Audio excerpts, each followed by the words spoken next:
when I was dead, and yet my heart will not confess he owes the malady that doth my life besiege. All's well that ends well. That was the worst of Ravenelfall. The passages were long and gloomy, the rooms were musty and dull, even the pictures were sombre and their subjects dire. On an autumn evening, when the wind soft and wailed through the trees in the park, and the dead leaves whistled and chattered, while the rain clamoured at the windows, small wonder that folks with gentle nerves went a-straying in their wits. An acute nervous system is a grievous burthen on the deck of a yacht under sunlit skies. At Ravenel, the chain of nerves was prone to clash and jangle a funeral march. Nerves must be pampered in a tea-drinking community, and the ghost that your grandfather, with a skinful of port, could face and never tremble, sets you in your sobriety, sweating and shivering, or, becoming scared, poor ghost, of your bulged eyes and dropping jaws, he quenches expectation by not appearing at all. So I am left to conclude that it was the tea which made my acquaintance afraid to stay at Ravenel. Even Wilvern gave over, and as he is in the Guards and a polo player, his nerves ought to be strong enough. On the night before he went, I was examining to him my theory, that if you place some drops of human blood near you, and then concentrate your thoughts, you will after a while see before you a man or a woman who will stay with you during long hours of the night, and even meet you at unexpected places during the day. I was explaining this theory, I repeat, when he interrupted me with words senseless enough, which sent me fencing and parrying strangers on my guard. "I say, Alistair, my dear chap," he began, "you ought to get out of this place and go up to town and knock about a bit. You really ought, you know." "Yes," I replied, "and get poisoned at the hotels by bad food and at clubs by bad talks, I suppose. No, thank you, and let me say that your care for my health enervates me." "Well, you can do as you like," says he, rapping with his feet on the floor. "I'm hanged if I stay here after tomorrow. I'll be staring mad if I do." He was my last visitor. Some weeks after his departure, I was sitting in the library with my drops of blood by me. I had got my theory nearly perfect by this time. But there was one difficulty. The figure which I had ever before me was the figure of an old woman, with her hair divided in the middle, and her hair fell to her shoulders, white on one side and black on the other. She was a very complete old woman, but alas, she was eyeless, and when I tried to construct the eyes, she would shrivel and rot in my sight. But tonight I was thinking as I had never thought before, and the eyes were just creeping into the head, when I heard terrible crash outside, as if some heavy substance had fallen. Of a sudden the door was flung open, and two maidservants entered. They glanced at the rug under my chair, and at that they turned a sick white, cried on God, and huddled out. "How dare you enter the library in this manner?" I demanded sternly. No answer came back from them, so I started in pursuit. I found all the servants in the house gathered in a knot at the end of the passage. "Mrs. Pebble," I said smartly to the housekeeper, "I want those two women discharged tomorrow. It's an outrage. You ought to be more careful." But she was not attending to me. Her face was distorted with terror. Ah, dear, she went. "We had better all go to the library together," says she to the others. "Am I master of my own house, Mrs. Pebble?" I inquired, bringing my knuckles down with a bang on the table. None of them seemed to see me or hear me. I might as well have been shrieking in a desert. I followed them down the passage and forbade them to enter the library. But they trooped past me and stood with a clutter round the hearthrug.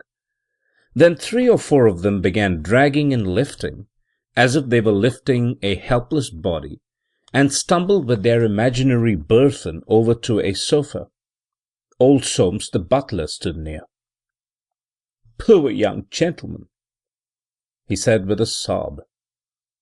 "I've known him since he was a baby. And to think of him being dead like this, and so young too." I crossed the room. "What's all this, Soames?" I cried, shaking him roughly by the shoulders. "I'm not dead. I'm here. Here."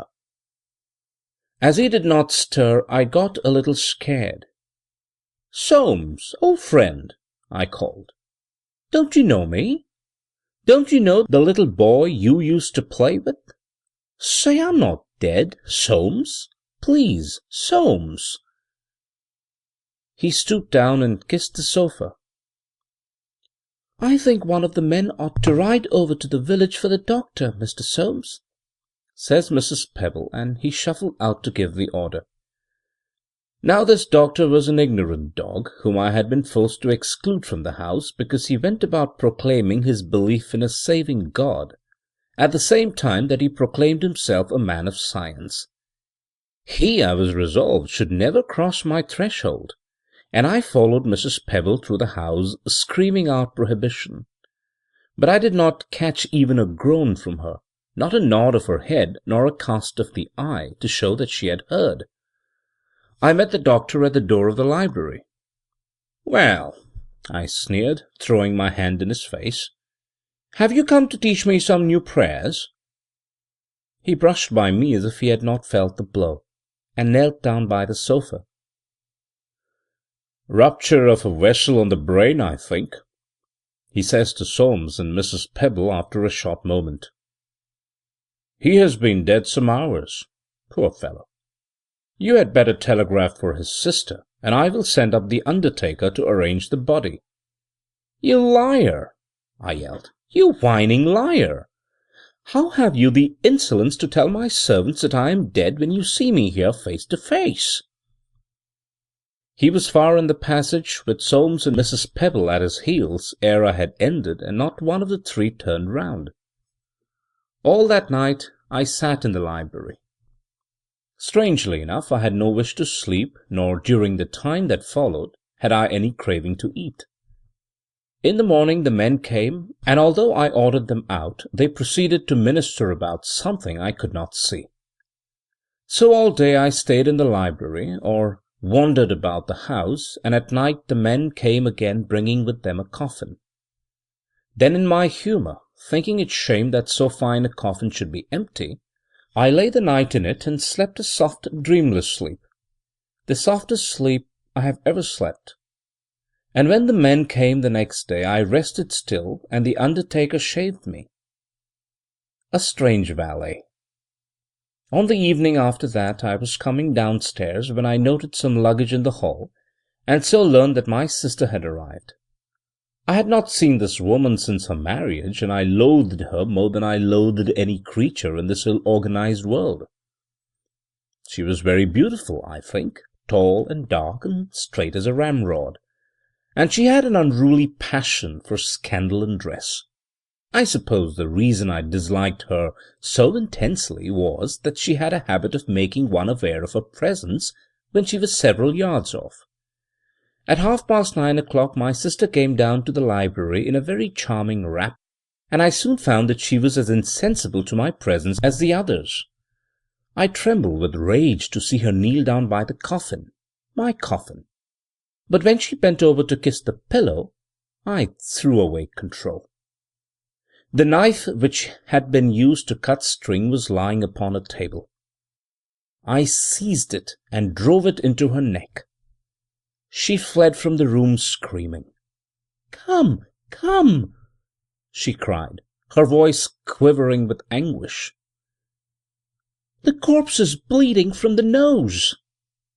Then I cursed her. On the evening of the 3rd day, there was a heavy fall of snow.